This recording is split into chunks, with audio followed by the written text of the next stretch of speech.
Good afternoon, all of you who are attending these live sessions on river engineering courses. And before starting these live sessions, I would really welcome you for this course, which we have designed and conceptually we have designed for Indian river conditions, or what are the requirement for uh, the problems what we have been facing is particular to the river problems which are in India or Indian subcontinent, or the regions where the development is still going on. So basically looking for whether we can have a low cost technology to solve the river issues what I discussed very details in my first introductions classes. Today we have to look at the river. It's not like an entity of water bodies. It is an energy dissipative thing. It is a nutrient transport mechanisms, as well as it's closely related to the health and economy of the society. So looking that aspect, we focus engineering part. That's the reason if you look at that first 8 weeks, we talk about more towards the sediment transport, the hydrodynamics, but the last four week the lecture modules all are talking about design conditions, the regime conditions, stabilities, the bank erosions. So all this is we have the two partitioning of the course contents. One of the partitioning of the course content about the basic knowledge to be developed on river mathematical modeling, the physical modelings, as well as the knowledge of analytical skill. Uh, After that, it's a design principles what we have discussed it, starting with the physical models, the bridge covers, the abutments covers. So if you look at that, many interesting examples also we have cited. Some of the numerical problems also we have framed for you to go to in depth of the problems. As you know it, not many courses are available on river engineering, even if best schools in the world. So that way we tried our level best with our knowledge about the knowledge and experience in uh, on the river uh, stabilizing point of view, bank erosion protections view to understand the morphology behaviors of the Brahmaputra rivers. All these things what we try to decimate, try to share with you this knowledge so that you can appreciate this course of river engineering.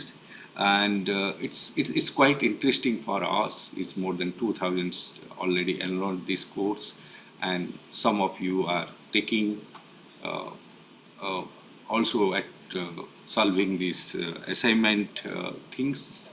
So it's quite encouraging for us. But today I'll have a live sessions with you. So if you want to have any questions, you ask it, which I'll try my level best to answer these questions technically. Okay, that's my point is.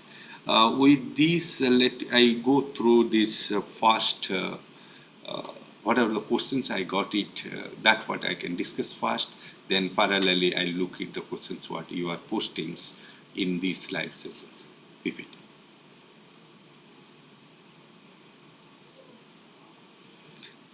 So if you look at again, I'll talk about when you have a here I'm talking about 3 books as I most of the people classes I showed you these 3 books. Again today I'll talk about this is quite a bit advanced level, which the fluvial hydrodynamics, hydrodynamic and sediment transport phenomena, and that's part we are some of the part of these books also we refer it. We discuss about the river mechanics from P.Y. Julian books. Also, we talk about the stream hydrology and introduction for ecologists. So it's quite balancing, as well as we also brought it the guidelines available from Indian Railways.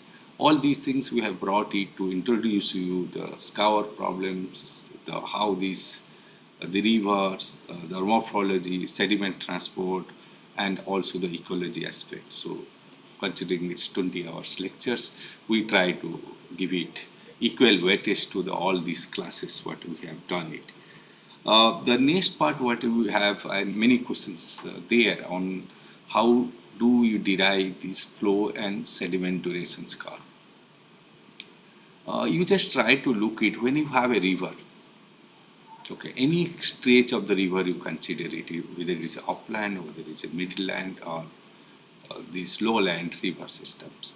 The river gets the water and the sediment fluid, which we are talking it here.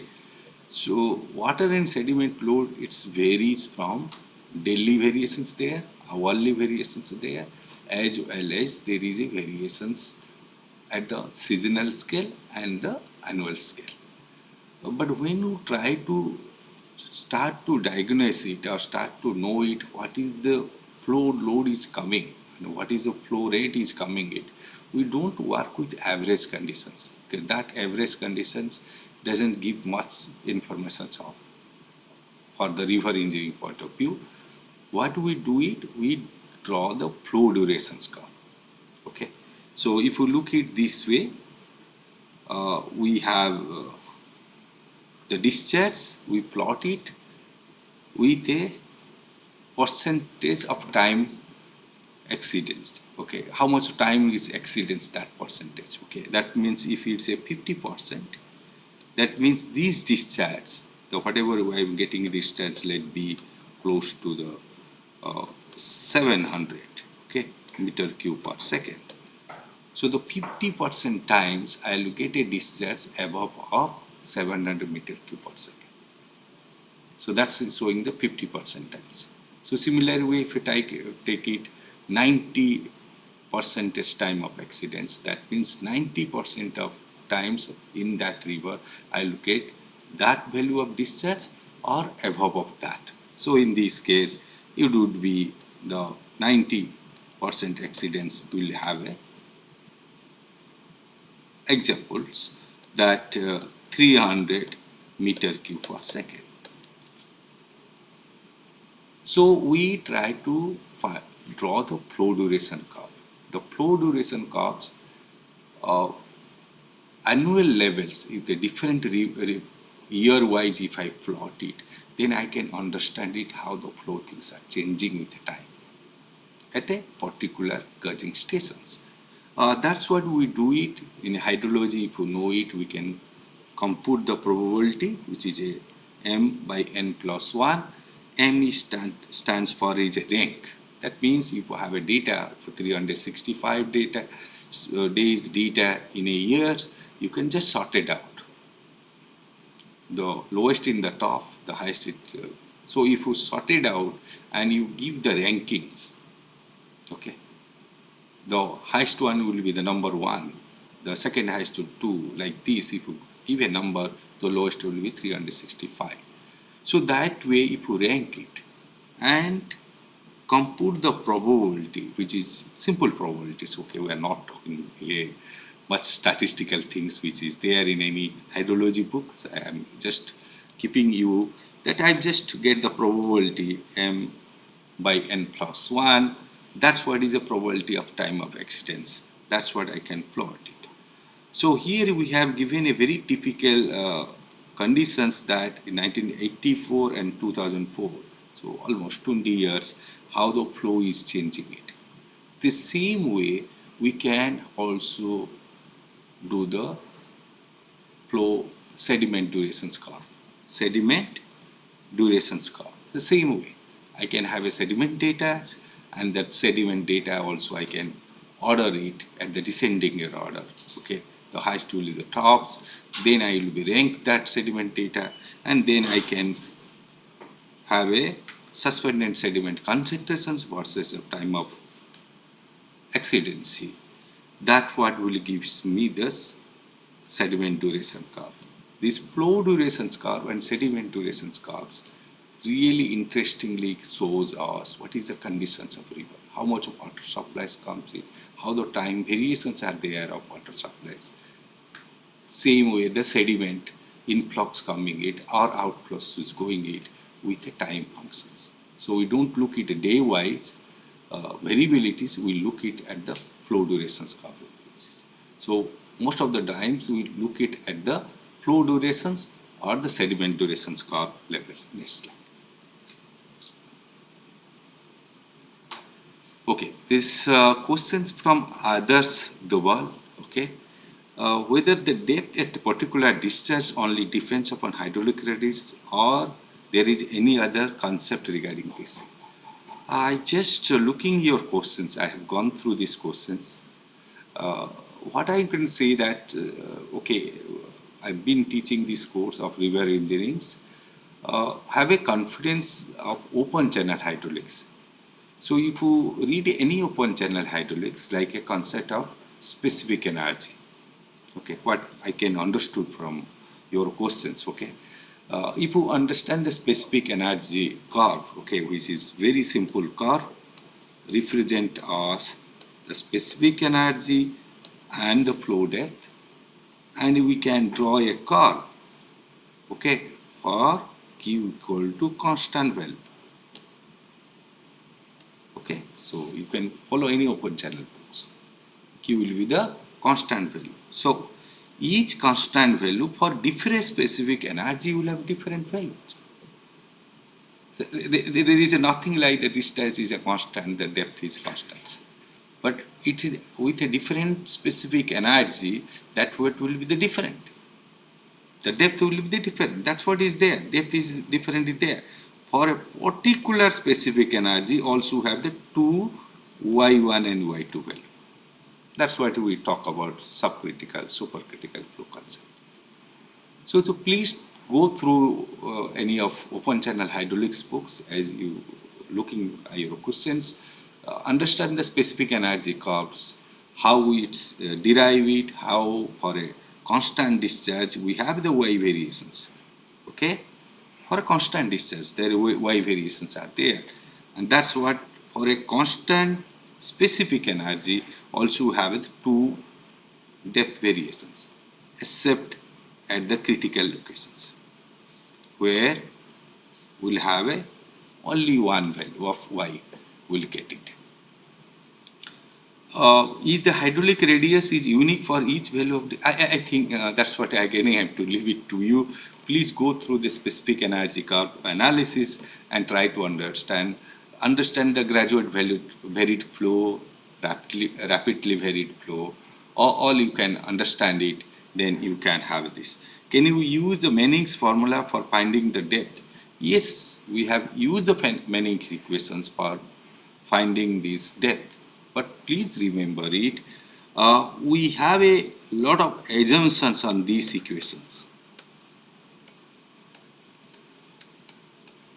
Okay, so you just try to know it, how to apply these equations. It's this we still use the Manning equations, which is derived from the field data.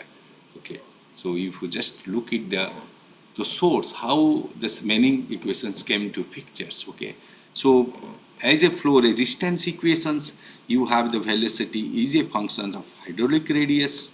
The N is Manning roughness coefficient, which indicates it what type of roughness is there, and SF indicates as friction slopes. So that's way we can apply it, the Manning's equations, to estimate the velocities, but this is average velocity what we get it for a cross sections. But in our courses we are talking about much details beyond the Manning's equations. We have been taking about Sediment equations, we are talking about two-dimensional equation, three-dimensional equations of Navier-Stokes equations. We tried our level, it's much higher level than this Manning's equations. Okay, so you can apply it to Manning equations. Be remember it. What are the assumptions behind that? Next. Okay, so others, Duval, okay, it's a good questions. Can the backwater of any dam cause the flood upstream side, which is about 200 kilometer away from the dam side, having the RL difference about 25 meters? This is the case of 2019 floods in western Maharashtra. There are many disputes regarding the reasons of the flood in Maharashtra due to Almighty Dam in Karnataka. Okay, it's a very good questions. But let me I talk about uh, two things. Like whenever we construct a dam, we do the backwater analysis things. It's no dam projects will be sanctioned without doing the backwater analysis. The backwater analysis when do it, I don't know detailed geometry of the dam structures which you can give it to us. So if I look at 200 kilometer is far away to have an impact of the backwater. Roughly, it cannot happen. It's so long distance will have the backwater effects because the backwater effects you can nowadays there are a lot of models are there or studies can do, and most of the dam projects when they do for uh, they analyze for the flood protections and how much of flood occurs because of these dam projects. That is there. This is fast. They prepare in the DPR, detailed project reports. So if you look at that detailed project reports, uh, you can get it how estimations of the backwater, how far it will happen. But as you have asked very general questions, whether it will go propagated 200 kilometers, with my knowledge, I can say that it never happens that the backwater will go a extent of the 200 kilometers. But it can rise to 2 to 3 meters and can go at most of 1 kilometers or more than that. That depending upon the reservoir conditions and all. But detailed study necessary to do it. But I don't want to tell much beyond that, so you can understand it why we blame each others. Okay, the state of Karnataka and state of Maharashtra. That I'm not going into as a professor. In that we are not blaming each others, but we try to know, understand it from detailed project reports. Really, does it affect the backwater so length of 200 kilometers? In my understanding, it never happens. But all these things are, but you have not given a detailed data to look it. But I say that it doesn't happen that way. Next.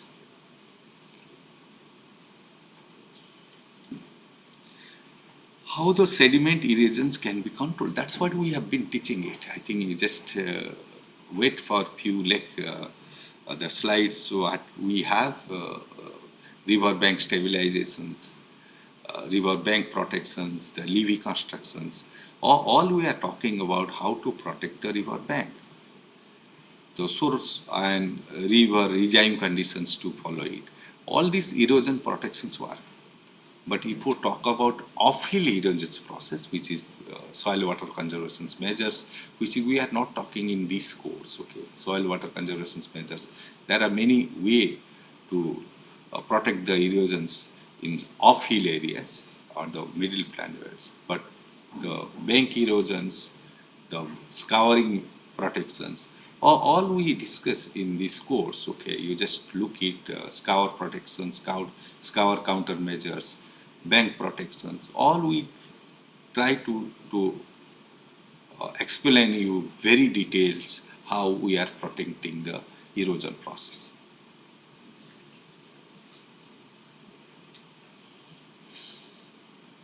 Okay, there is a question is in calculating the terminal fall velocity, how to calculate the dimensional numbers, okay? That is Joji Kumar Nandava, okay?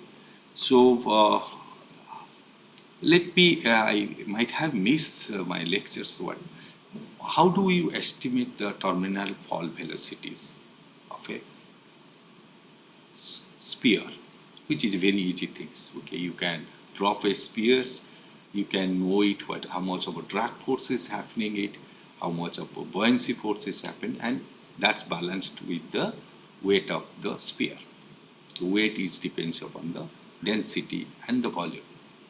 So if you look at that derivations or that, so what we try to do it, The critical part is the drag force. Critical part is drag force. The drag force is a depends upon the Reynolds numbers, whether the flow is laminar or the turbulence. Okay, so based on that, your drag force component is very rigid. This is what we find out by conducting a series of the experiments. A simple experiment is a column water experiments. You can have a column of waters and you can drop the balls and you just measure the velocities. Okay, the same hydrometers and all we having the same concept that you can drop, you can measure the velocity, and from that velocity you can see that where the terminal velocities are coming in. So it can be estimated through experimentally.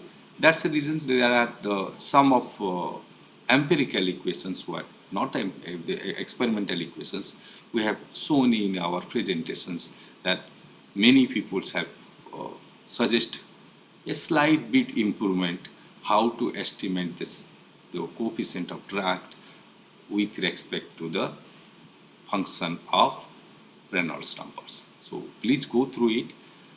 That's if you have a questions, what I am not getting very clearly, but if you are looking at the questions, why do you have a non-dimensional things? Okay, that's what we are talking it. If you go back to our lectures on the physical modelings, when you try to do a series of experiments, finally you try to scale the problems from a smaller scale to larger scales. We follow the non-dimensional ways to take the concept from model to prototype.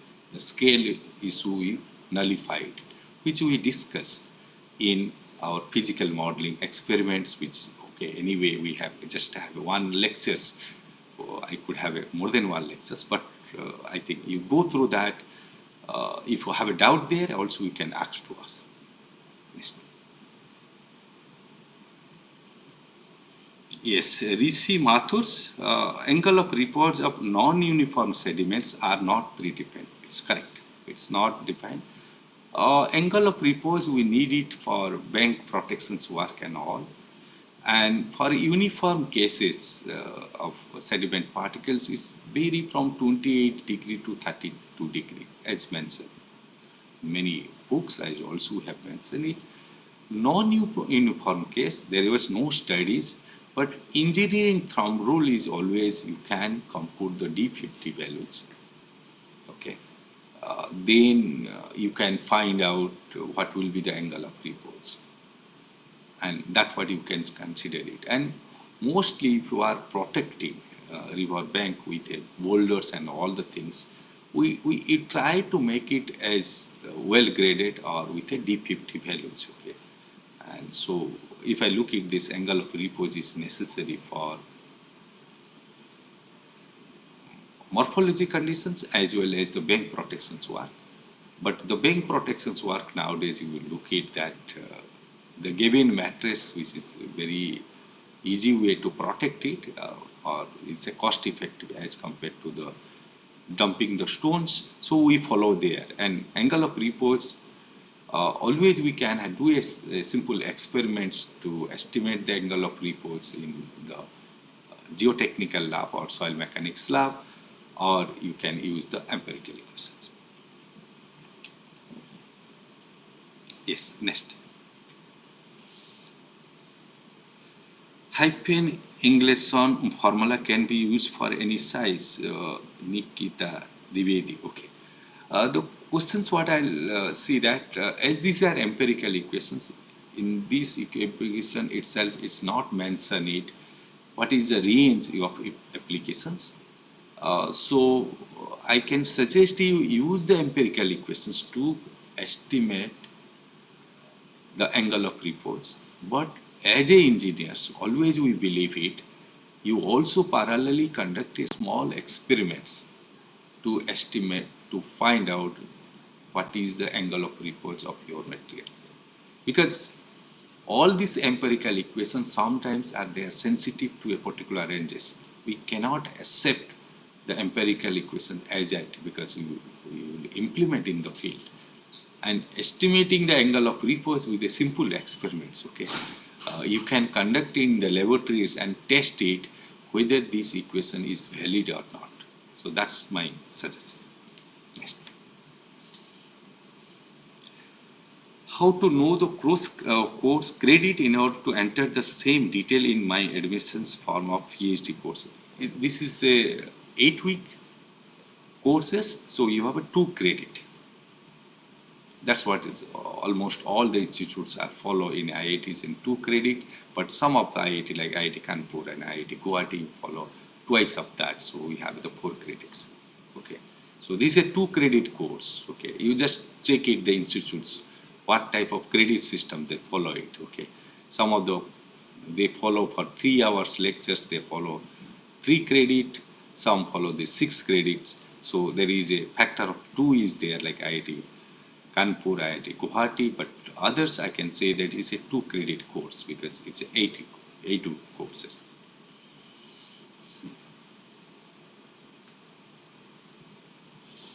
There is a questions are here. Okay. Okay, there is the questions from the Himanshu Gupta. Good afternoon. Okay, good. What is flash flood? Any example in the past? If you categorize what is the flash floods, okay, there is no well-defined definitions. Even if I do research on the flash floods, okay, the flash floods, if you look at that, when the time of peaking is very fast, means maybe within hours, your time of peakings are coming in. Like a flood is a hydrographs, okay, so you can have a time of peaking, okay. So if you have a time to peak is a short, then we call the flash floods. Why does it happen? There are many causes behind that. For examples, lake outburst, the dam breaks, cloud bursting process is happening.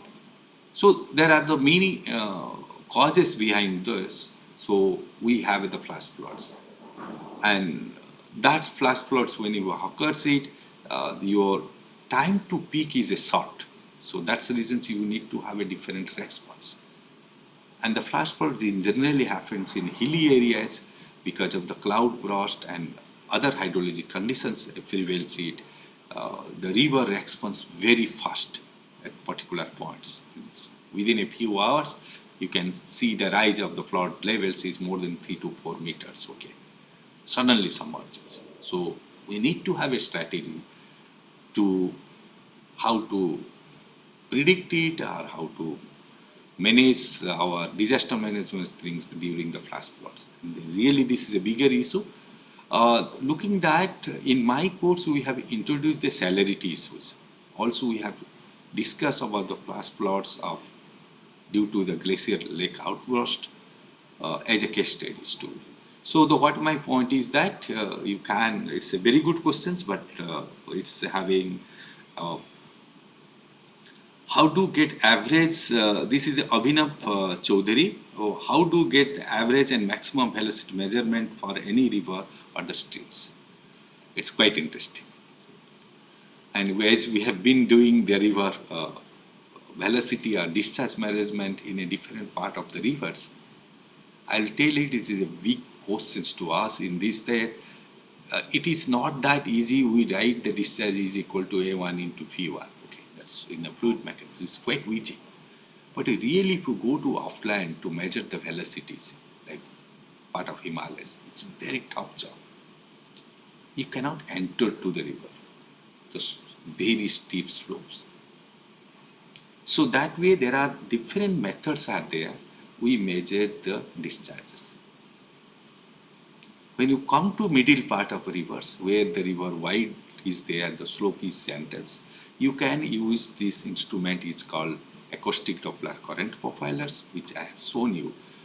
For the Brahmaputra rivers, you can get a 3-dimensional velocity components, and this instrument itself also gives a discharge to you, maximum velocity.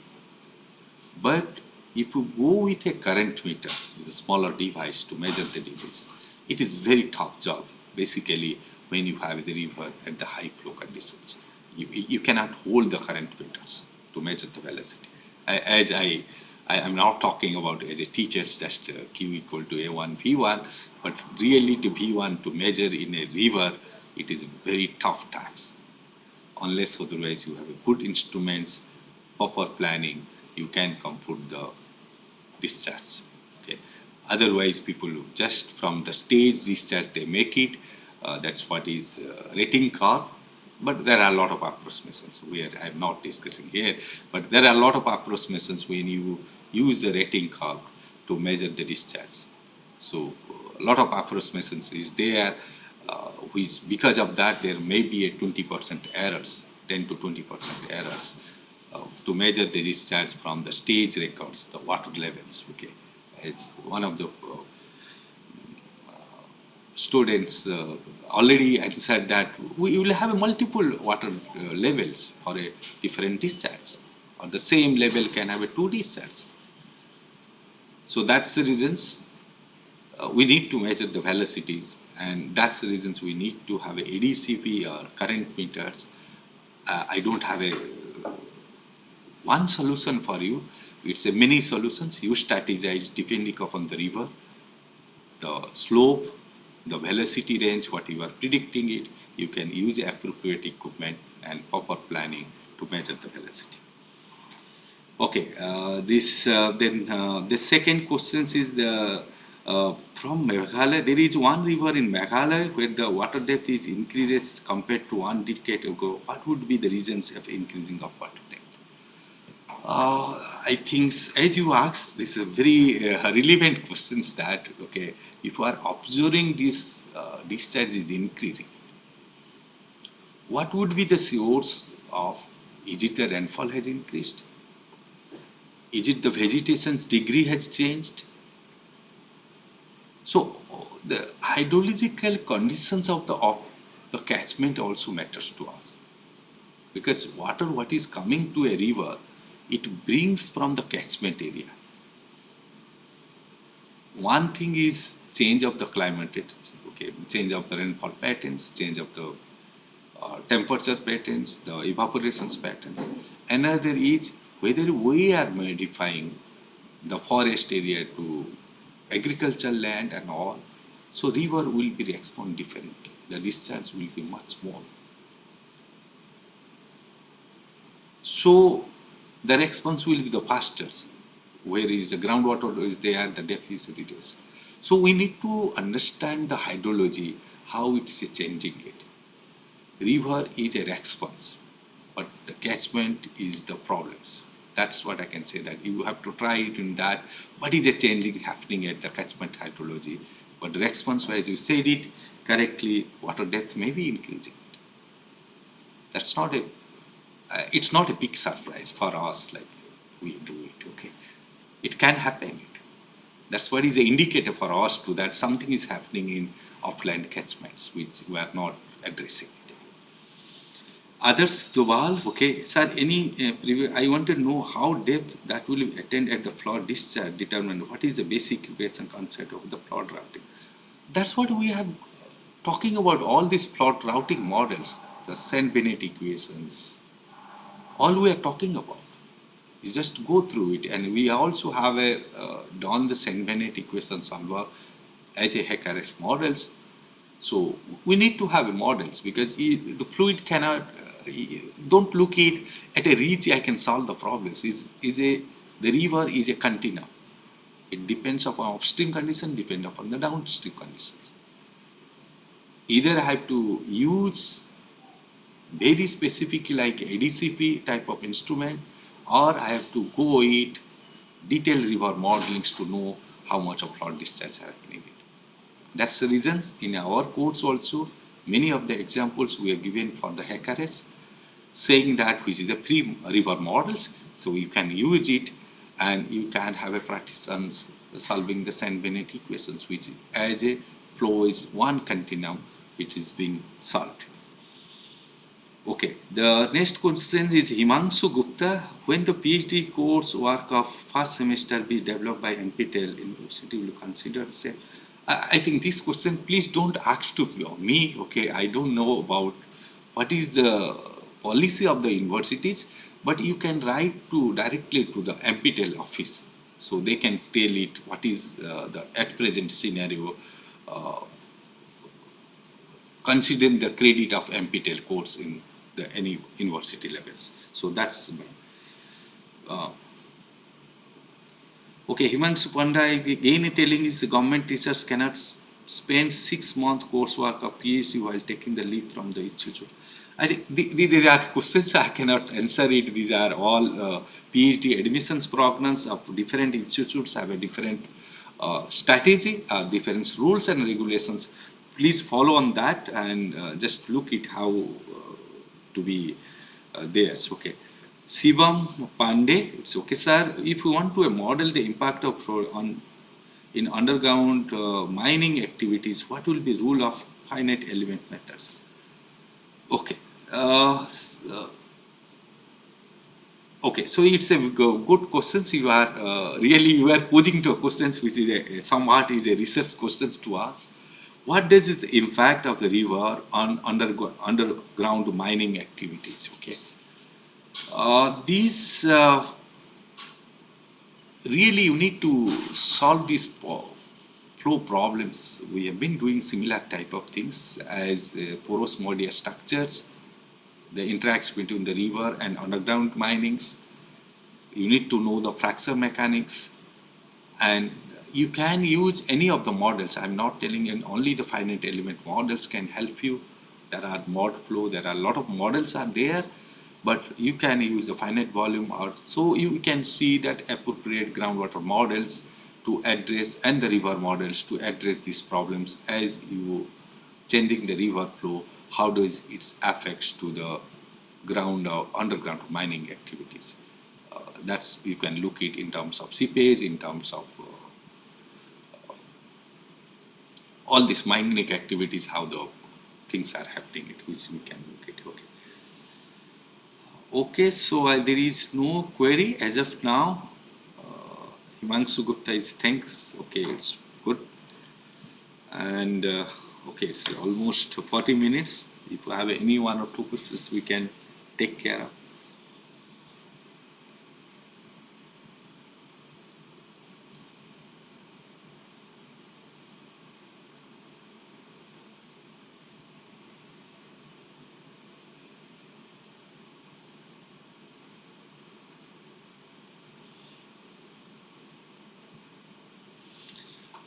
Okay, so the, what is there is no questions from student sides. Okay, and so what my point is, as through this live, I want to share you that no doubt we have developed this course in first times and during the pandemic times, COVID period. So there are many issues are there in many, especially you can understand it. There is a much psychological issues are there to have a deliver the lectures in pandemic periods, but we tried our level best to prepare these things, and we also felt it.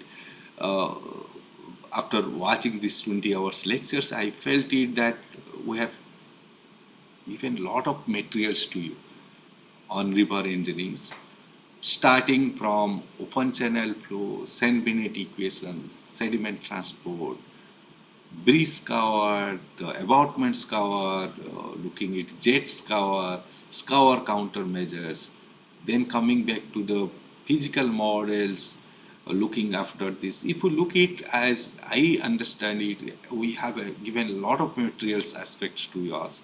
Okay, uh, that's the reason there are a lot of empirical equations are also is there, like regime equations, the Lacy's equations, and all the things we put it, how to design a stable channels. As well, also we have considered the morphology part, and we also discuss more details. If you look at sixth, seventh, and eighth week, we are talking about how to do the river protections work. Also, we are talking about navigations, which I don't know it is there any part. We're talking about river navigations, which we have. Um, so new concept, and it's a new concept for Indian, but the river navigations are very very old concept, and Indian United States of America, they are being a leaders in river navigations. We try to put it dredging concept also, we try to put it. So if you look at that, we try to make it this course as vast as knowledge of on the river engineering. Okay, uh, most of the chapters of PJ Julian books I have covered it, as well as Professor Subashis book of some of the chapters. So that's the reasons I do believe it. It is quite course which talks about the river engineering more thoroughly. That's the reasons I do encouraging it that please write to us. If you have any doubt, we can clarity to you the doubt through this ask me a question set box, Google Forums, what we have. So that's my point. We have achieved one way, but I need your help to understand this course. It's more in depth because as we have delivered the course, it's that. Okay, Mahendra Narwar, this when I visit a river, can I identify celerity by just observation? Just observation, you cannot identify it unless otherwise you throw a stone. Okay, so you can see the celerities. And here I am talking about celerity in the next levels, which is a flood wave celerity. If you look it and try to look at that part, and the celerity you can look it during the flood periods because, and also we can look at the celerity part even if we just throw a stone. That is the best on that concept. We try to look at whether the river flow is subcritical, supercritical.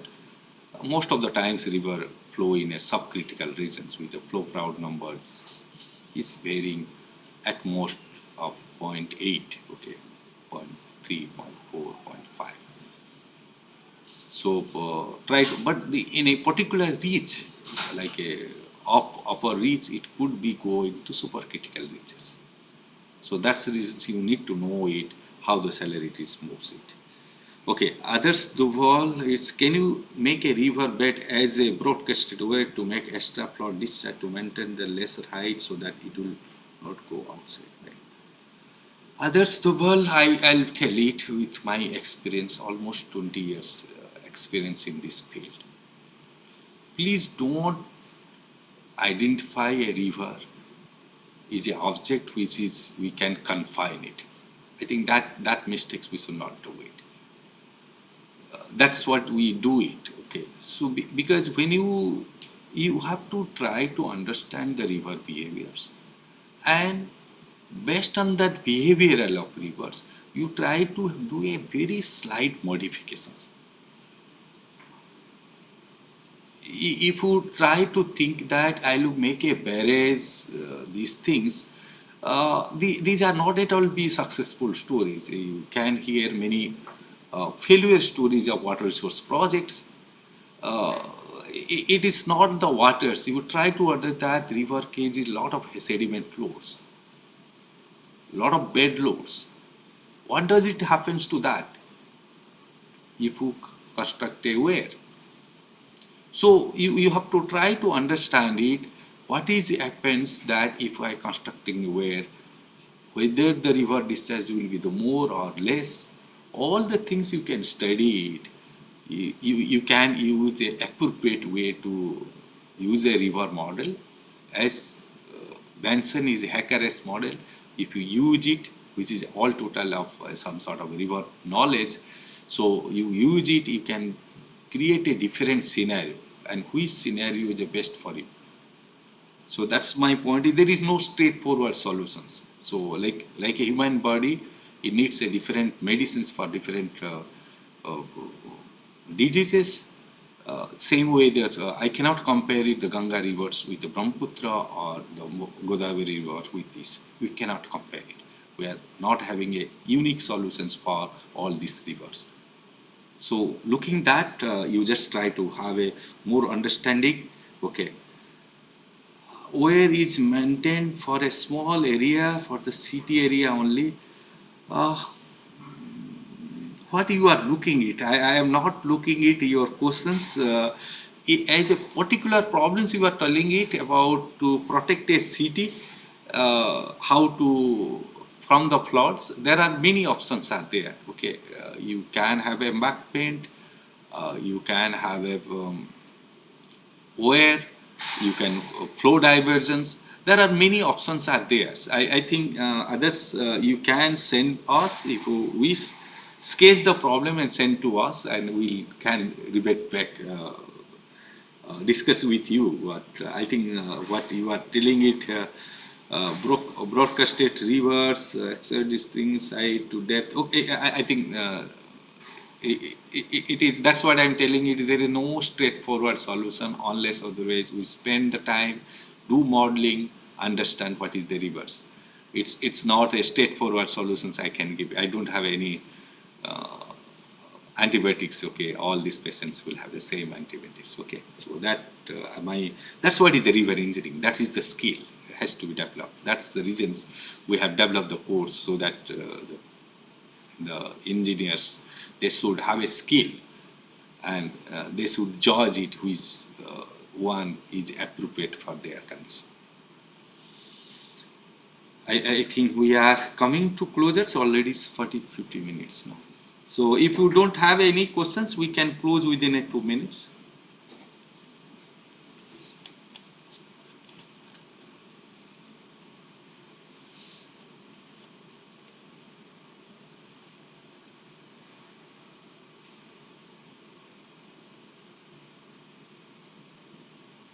Okay, so there is no questions.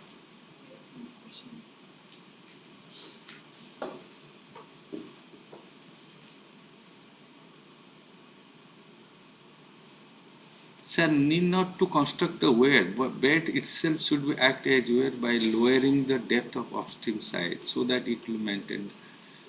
You see, that's what again I'll tell it. I see whenever I solve any river problems, first I have to sketch it, try to understand what is upstream flows are coming it, whether the flow, the sediment load, and how much percentage of area we have to divert it, or keeping as a reservoirs. All these things, a detailed study is necessary. That is what I am just suggesting you. There is no ready-made solutions that will be just lowering down or these things. We have to look at more details, because like you are dredging a channels. For example, see, I am not getting your point, but I can say that you decided that if I dredge the channels, okay, I will have a more carrying capacity of a channel or a stream. That may not be correct, because when you dredge a channel, let be 1 meter depth, you have dredged a channel, you remove the boulder part. You being this bed level is more finer particles. Okay, so basically you remove the armoring layers, put it more the particles which are finer particles. Because of that finer particles, these the reach which earlier it was not much bed transport load, the suddenly the bed transport load will be increased in order difference. Once it started, bed eroding it started, bank erosion started. Whether the depositions will be there or it will be deepening the channel, all are the questions mark. So that is the reasons always we have to try to understand it when you do a particular interventions. What is does it happen to the water cycles, the sediment part, and what will happen after the 5 years or the 2 years? How much of the bed loads are coming from the upstreams? Whether that what will fill up that part? So all these questions are there. So that's what my point is, that there is no straightforward. When you talk about the rivers, you have this water, sediment, nutrient, all the cycles are there, and whatever the interventions you do it, you have to look at all these angles, the spatial domain also the temporal domain. The, many of the times we are not able to judge what would be the futures, because when you dredge a channel, a stream, what would be the futures? Whether that dredgings will be remain. And there is nothing a very simple answer for that. That is what my point to say that uh, you can have it. Okay. Uh, how can I share a sketch? Yes, you can share a sketch. You have asked me a questions. Okay, not here. Okay, will be there through Google Forms. Okay, you can through the questions you can ask it. But and that's what my point is. I think others you have really interact with me. It's a quite interesting that the conclusion is that it doesn't have a straightforward solutions for the river engineering problems. We should look at all the angles: the sediment transport, the water flow transport, the bed conditions, the bank conditions, what type of peoples are there, what is the people's response to these structures. All it matters it. For example, if you do these rebatements, okay, the embankment rebatment, you put the stones with this. If people they don't feel it, that is it's necessary for them, they can steal it. And you cannot have this police to guard the riverbank protections. It cannot do it. So there are the issues are there which is a social dimensions issue. Unless the people feel it, that is their solution. That is what you have given a protections for them. Then there is a solution, and there are many solutions are there for river controls, the flood control concepts. But we have to judge everything, not only the financial aspect, also the social aspect, how the river behaves after implementing these structures. How long will we take the time to implement these structures? All we have to thoroughly discuss, analyze, then take a decision. That's the reason it's a river engineering courses. So engineering courses is not just to have a empirically dump the stones, no. So with this, I can conclude. No? Okay, let me I conclude this interactions. It's a very interesting interactions we have, and hopefully in futures also we'll have a similar. Thank you. Thank you.